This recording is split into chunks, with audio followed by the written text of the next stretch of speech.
കേരളം കണ്ട ഏറ്റവും വലിയ വഞ്ചകൻ മുഖ്യമന്ത്രി പിണറായി വിജയനാണെന്ന് നിലമ്പൂരിലെ സ്വതന്ത്ര സ്ഥാനാർത്ഥി PV അൻവർ. പിണറായി ആദ്യം വഞ്ചിച്ചത് VS-നെ. മലപ്പുറം ജില്ലയെക്കുറിച്ച് നടത്തിയതാണ് അടുത്തിടെ നടത്തിയ വഞ്ചന. പിണറായിക്ക് നിലമ്പൂരിലെ ജനങ്ങൾ മറുപടി പറയുമെന്നും തന്നെ വഞ്ചകനെന്ന് വരുത്തി തീർക്കാനാണ് ഇടതുപക്ഷത്തിന്റെ ശ്രമമെന്നും PV അൻവർ. കേരളം കണ്ട ഏറ്റവും വഞ്ചകനും ഒറ്റുകാരനുമായ കേരളത്തിൻ്റെ മുഖ്യമന്ത്രി, സത്യത്തിൽ അദ്ദേഹം വഞ്ചന നടത്തിയത് കേരളത്തിൽ ആദ്യമായിട്ട് കമ്മ്യൂണിസ്റ്റ് പ്രസ്ഥാനത്തോടും കമ്മ്യൂണിസ്റ്റ് പ്രസ്ഥാനത്തെയും തൊഴിലാളികളെയും സ്നേഹിക്കുന്ന VS അച്യുതാനന്ദനെയും വഞ്ചിച്ചുകൊണ്ടാണ്. ആ വഞ്ചനയുടെ ഫലമാണ് സത്യത്തിൽ ഇന്ന് അദ്ദേഹത്തിൻ്റെ മുഖ്യമന്ത്രി പദം പോലും. തീർത്തും വഞ്ചകനായ മുഖ്യമന്ത്രിക്ക് എന്നെ എങ്ങനെ വഞ്ചകൻ എന്ന് വിളിക്കാൻ പറ്റും?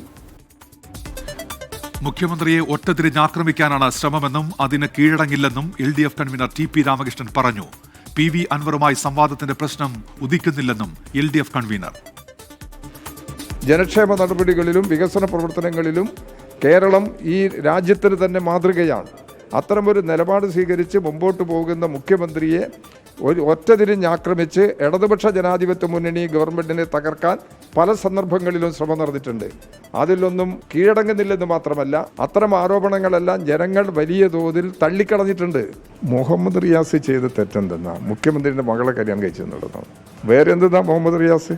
ഒരു അടിസ്ഥാനരഹിതമായിട്ടുള്ള ഏത് ആക്ഷേപങ്ങളും ആരോപണങ്ങളും കേരളത്തെ അത് ബാധിക്കാൻ പോകുന്നില്ല. മുഖ്യമന്ത്രിയെയോ മുഖ്യമന്ത്രിയുടെ കുടുംബത്തെയോ കേരളത്തിലെ ഗവൺമെന്റിനെയോ CPM-നെയോ ഒരു തരത്തിലും ഇത് ബാധിക്കാൻ പോകുന്നില്ല.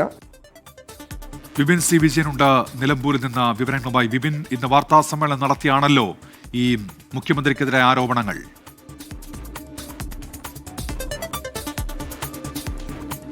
അതെ ഉന്മേഷ്, ഒരു വഞ്ചനയാണ് ഈ ഉപതെരഞ്ഞെടുപ്പിലേക്ക് എത്തിച്ചത് എന്ന് LDF കൺവെൻഷനിൽ മുഖ്യമന്ത്രി പറഞ്ഞതാണ് PV അൻവറിനെ ചൊടിപ്പിച്ചത്. അതിൽ പിന്നീട് ഒരു വാർത്താ സമ്മേളനം വിളിച്ച് വിശദമായി തന്നെ പറയുമെന്ന് അദ്ദേഹം അന്ന് തന്നെ പറഞ്ഞിരുന്നു. അതാണ് ഇപ്പോൾ ഇന്ന് നടന്നത്. അതിരൂക്ഷമായ വിമർശനമാണ് മുഖ്യമന്ത്രി പിണറായി വിജയനെതിരെ അദ്ദേഹം ഉന്നയിച്ചത്. ഈ പറഞ്ഞതുപോലെ തന്നെ VS-നെയാണ് ആദ്യം വഞ്ചിച്ചത്, അതിനുശേഷം മലപ്പുറത്തെ വഞ്ചിച്ചു, ഇവിടുത്തെ പ്രവാസികളെ വഞ്ചിച്ചു, വ്യാപാരികളെ വഞ്ചിച്ചു എന്നുള്ളതോ അങ്ങനെ അക്കമിട്ടിട്ടുള്ള ആരോപണങ്ങളായിരുന്നു അദ്ദേഹം പറഞ്ഞിരുന്നത്. പക്ഷേ പിണറായി വിജയൻ ഇത്തരത്തിലൊരു കള്ളത്തരം ചെയ്യുമെന്നുള്ളത് താൻ അന്നും വിശ്വസിക്കുന്നില്ല.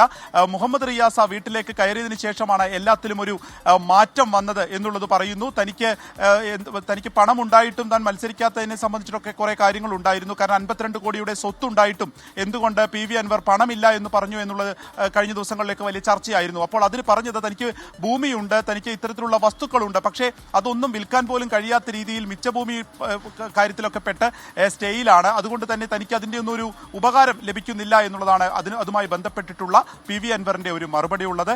അദ്ദേഹം ഇപ്പോഴും അദ്ദേഹത്തിന്റെ ഒരു സ്ട്രാറ്റജി LDF-ഉം UDF-ഉം ഒരുപോലെ തന്നെ അവഗണിച്ചുകൊണ്ട് പ്രചാരണവുമായി മുന്നോട്ട് പോകുമ്പോൾ കടന്നാക്രമിച്ച ഒരു അതിരൂക്ഷമായിട്ടുള്ളൊരു വിമർശനം ഉന്നയിക്കുക എന്നുള്ളതിലേക്കാണ് കാര്യങ്ങൾ എത്തുന്നത്. 75,000 വോട്ടുകൾ താൻ നേടുമെന്ന് പറയുന്നുണ്ട്.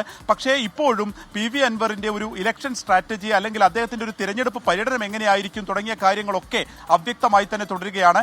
പ്രധാനപ്പെട്ട ആളുകളെയൊക്കെ കാണാൻ പോകുന്നു എന്നുള്ളത് മാത്രമാണ് പുറത്തേക്ക് നൽകുന്ന ഒരു വിവരമുള്ളത്. അത് എല്ലാം തന്നെ ഈ പറഞ്ഞതുപോലെ തന്നെ കഴിഞ്ഞ ദിവസങ്ങളിലൊക്കെ ഉണ്ടായ പോലെ നാടകീയ കാര്യങ്ങളൊക്കെ നടക്കുന്നത് PV അൻവറുമായി ബന്ധപ്പെട്ട കാര്യത്തിലാണ്. ഇന്നലെ തൃണമൂൽ കോൺഗ്രസിന്റെ പത്രിക തള്ളിയിരുന്നു. ഒപ്പം തന്നെ ആം ആദ്മി പാർട്ടി അവർക്കുള്ള പിന്തുണ പിൻവലിക്കുകയും ചെയ്തിരുന്നു. സ്വതന്ത്ര സ്ഥാനാർത്ഥിയായി എല്ലാം ജനങ്ങൾക്ക് വിടുന്നു എന്നുള്ളതാണ് ഇതുമായി ഒക്കെ ബന്ധപ്പെട്ട് PV അൻവറിന്റെ ഇപ്പോഴത്തെ ഒരു മറുപടി ആകെ. ശരി, വിപിൻ C. വിജയനാണ് നിലമ്പൂരിൽ നിന്ന് വിവരങ്ങൾ നൽകിയത്.